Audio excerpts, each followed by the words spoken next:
There are 7 aquatic reserves in the Puget Sound and 1 more in the process. A reserve is established in order to preserve, restore, and enhance state-owned aquatic lands that provide remarkable and unique habitat. Reserve selection is also based on special educational, scientific, or environmental interests. They benefit from encouraged public use and access, environmental protection, and greater public input in conservation management.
Every month we go out to our aquatic reserves throughout the Puget Sound and do forage fish spawning habitat surveys.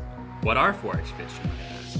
Forage fish are small, schooling fish that a lot of upper predators like salmon like to eat, so they provide a key link between the zooplankton that the forage fish eat and the upper predators. Specifically, we do habitat spawning looking for surf smelt and sand lance eggs because they lay their eggs in the upper intertidal beaches. So each month we're able to go out onto beaches, scoop up sediment, and record beach characteristics. We then sip down that sediment and use gold panning techniques like winnowing and the blue bowl method more recently to try and isolate lighter sediment. We then look at the eggs under microscopes in the lab, count out the eggs, look at their embryonic stages, and then send them out to QA/QC to verify that we did it correctly.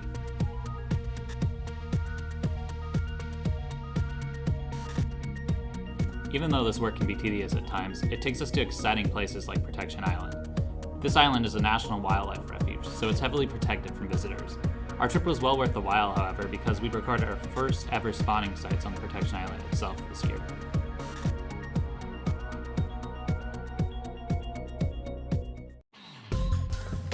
While working on our various projects, the DNR Puget SoundCorps removes marine debris from within the aquatic reserves. We've also partnered with organizations and volunteers to conduct large marine debris removal projects. This year, we've removed over 3,000 pounds of debris and cleaned over 70 miles of beach.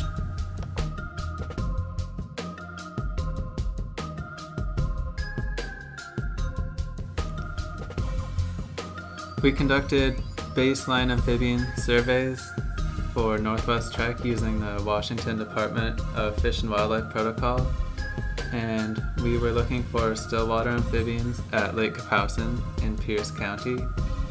And we started the survey season using a canoe, and now we use a John boat with a trolling motor. And what we do is we follow the edge of the lake and search for egg masses, tadpoles, and adult amphibians. And the different kinds of amphibians that we found were the Pacific tree frog, the bullfrog, northwest salamander, rough-skinned newt, and the northern red-legged frog.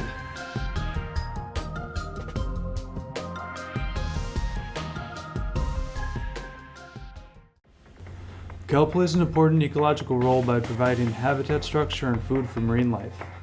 3 common species, winged kelp, sugar kelp, and bull kelp, are harvested as a food source at Whidbey Island beaches. So what consequences does harvesting this resource have on local kelp populations? We teamed up with the would-be watershed stewards to answer this question. This year, the Puget SoundCorps launched a pilot study to gather preliminary data that will grow and develop in the following years. By surveying for metrics such as biomass, harvest mass, and regrowth rates, we can answer questions about the sustainability of these practices.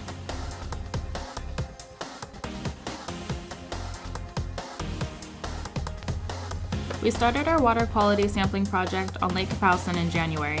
We take various measurements including site and Secchi disk depth, air and water temperature, dissolved oxygen levels, and % dissolved oxygen saturation. We sample monthly at 3 sites within the lake, north, central, and south, and conduct amphibian surveys in the same day.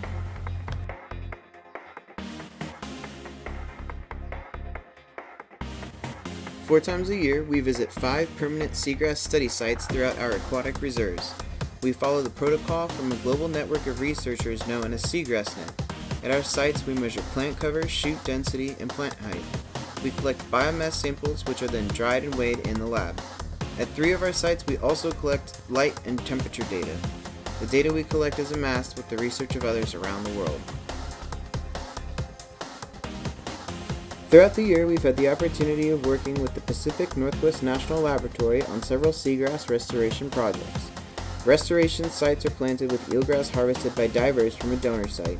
Mostly, we tie staples to harvest the eelgrass that are in turn replanted by divers in the restoration site.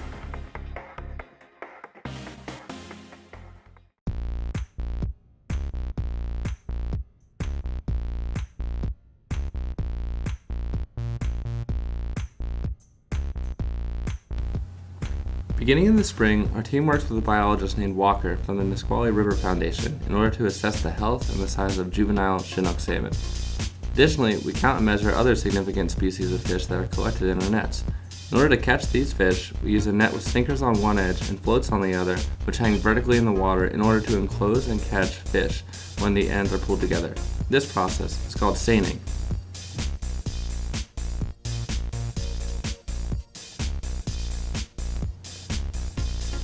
While working with Walker, we use this method in the Nisqually River and in the Puget Sound. There are 3 main types of seining that we implement: near shore, in-river, and Lampera seining. Near shore requires one person to hold onto the end of the net on the shore while a small boat backs out from the shore to the length of the net. Next, it creates a U shape, then comes back ashore where someone else takes the other end of the net, and finally the workers drag it into the shore to examine the catch. In-river seining is almost identical to this method, but for the fact that it's a little bit trickier due to the river's current. Lampera seining uses 2 boats and multiple ropes to accomplish that same U-shape with a net, and is then pulled in by 2 people on one of the boats, which gives us an excellent sample of the water column.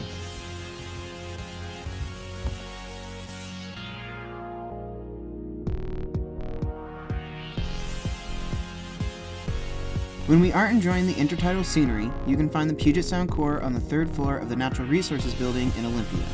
Here we use Microsoft's Excel and Access to enter and manage data. We create outreach materials for different community events that we attend. Several of the reserves have a citizen stewardship committee that we work with both from the office and in meetings to promote the public's use of the aquatic reserves. In the lab, we focus on looking through our sediment samples under a microscope for any surf smelt and sand lance eggs present. Stockard solution is used to preserve these samples, and we prepare our own about once a month. We also bring back our seagrass net biomass samples to be cleaned, dried, and weighed.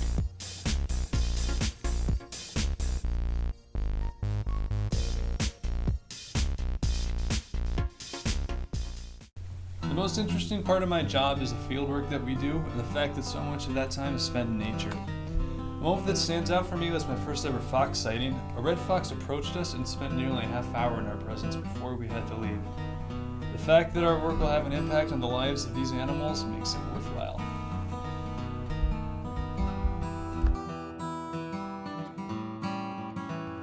Moon snail. But really, I'd never seen a moon snail up close and in person before joining the Washington Conservation Corps. It was a fun critter to meet while out for seagrass net field work.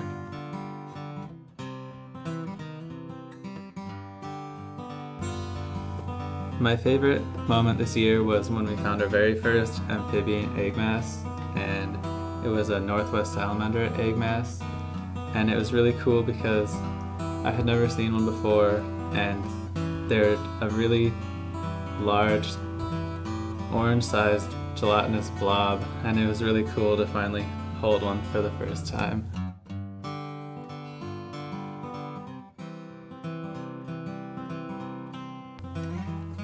One of my favorite moments was the day that we went seining with Walker. I was getting off the boat to bring the net ashore to complete the set, and I, to this day, am still unsure how my feet went out from under me, but I was suddenly submerged and filling my waders with water. The combination of a PFD and buoyant boots left me afloat with my head out of the water, but unable to get my feet under myself. I was awkwardly flailing around until Walker grabbed my PFD and hoisted me out of the water like a sad little puppy being grabbed by the nape of its neck. I was pretty happy to finish sets that day, as work was made a little bit soggier than usual. But I was even happier to make a memory with my favorite boat operator that neither of us will soon forget.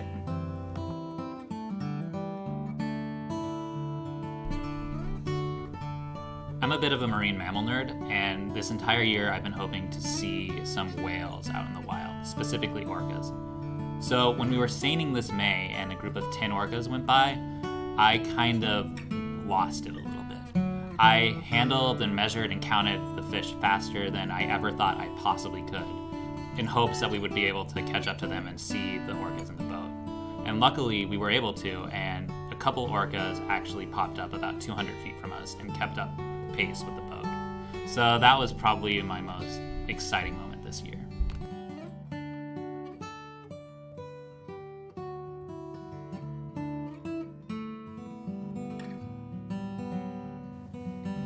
Okay, so it was the pilot study of the kelp survey, and Sam and I were in charge of installing the screw anchors that were going to mark our new permanent transects. By the last one, we were racing the tide. The substrate was rocky and nearly impossible to work with, and the waves were closing in. Many of these waves were leaving all these strands of kelp laying everywhere we were trying to work, and so Sam was putting all of his might into the screw anchor, and I had a shovel and I took it and I put it into the wave, and I barred him from all this incoming kelp material riding these waves. And each time a wave retreated, I quickly had to remove a few pounds of kelp that had wrapped around the shovel's handle before the next wave would come in. And in those moments of the waves crashing in around us, I knew I'd rather be doing nothing else.